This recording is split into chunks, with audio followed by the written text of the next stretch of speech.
Hi everyone! The wonderful Alex Bracken tagged me in the We Were All Kids hashtag. This hashtag is to raise both money and awareness for the children of Syria.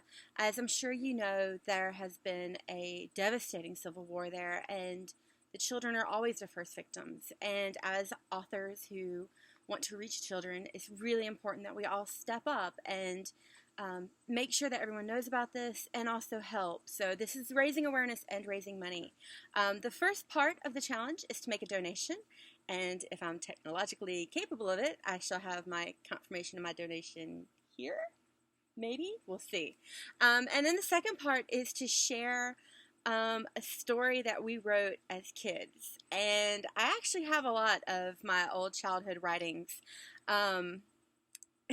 A lot of them are in the attic, and I couldn't find many of them. And I was kind of panicking as I was ripping apart the room where I keep all my writing. I was like, where did I put all the little kid stuff? And my husband was like, you put it in the attic like 10 years ago. And I was like, crap, because the attic is like a black hole in our house.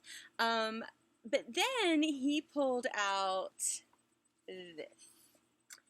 And this is the story that I wrote him when I was in high school.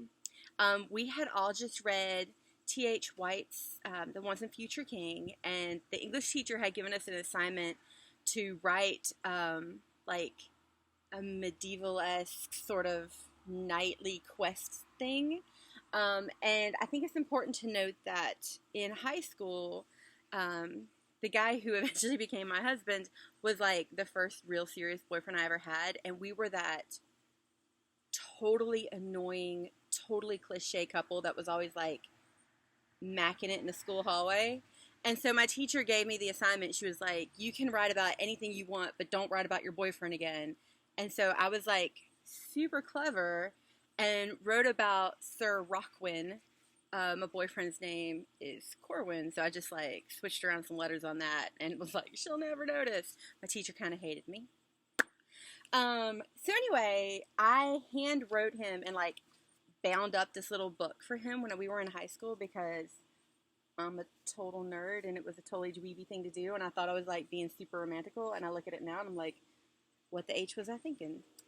But it's either read you some of this, which is the most driveliest thing that I wrote in high school, or venture into the attic where it's just more bad poetry and Lisa Frank diaries. So for the children of Syria, I shall read you this horrible story from when I was in high school. And when I say horrible, I mean it's truly horrible. I'm not reading the whole thing because like it ended up devolving into a bunch of like inside jokes in high school because I didn't know any better, and so it got even worse. But I totally illustrated the whole thing.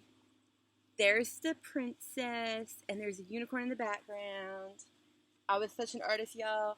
And there's a knight. He's looking for a unicorn. Like, that's the quest that the prince has to go on, is to find the unicorn. And the unicorn, in all the illustrations, the unicorn is, like, right behind him, and he could just turn around and find it.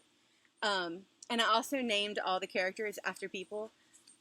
This is the horse named Tim. And I know this means nothing to you because you don't know the Tim that I knew in high school. This looks exactly like him, but in horse form. Yeah. I was a special child back then. When I was looking through everything, I also found some pictures that my mom had. So if you want to see what I looked like then, this is me in high school.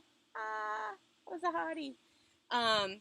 And this is the story that I wrote while in high school for my English teacher, but actually for my boyfriend because I was that kind of kid. I'm so sorry, English teacher. This Washburn, if you ever see this, I'm so sorry. I was the most annoying child ever. All I did was talk about my boyfriend because I was like thrilled and amazed that I even had one. It's terrible, y'all. I then became a teacher, and I was like, wow, little Beth, you could have done better.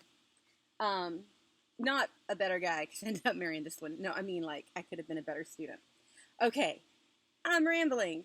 So here is a snippet of the story.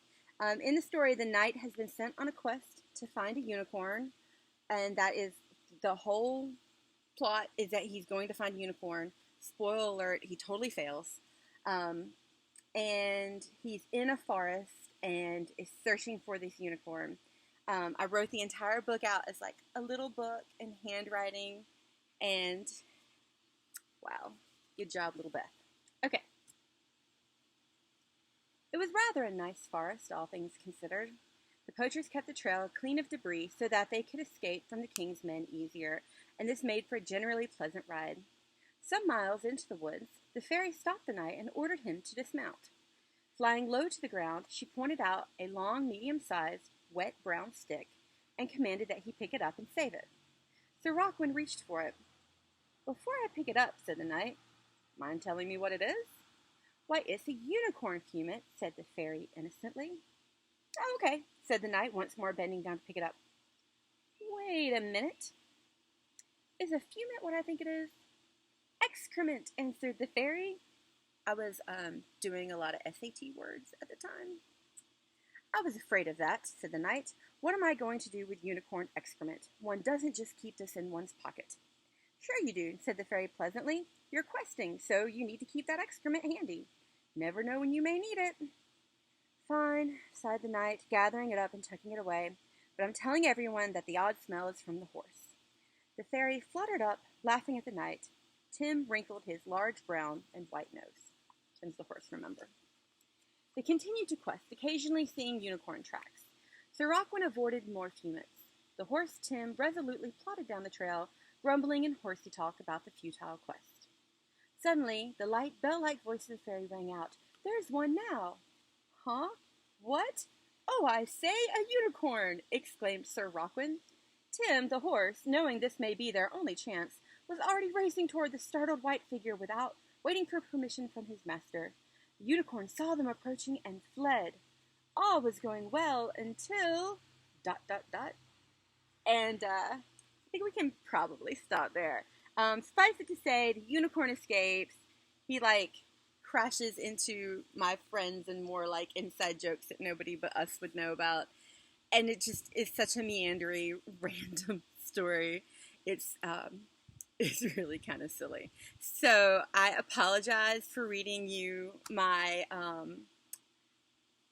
medieval real-life fanfic that I wrote in high school.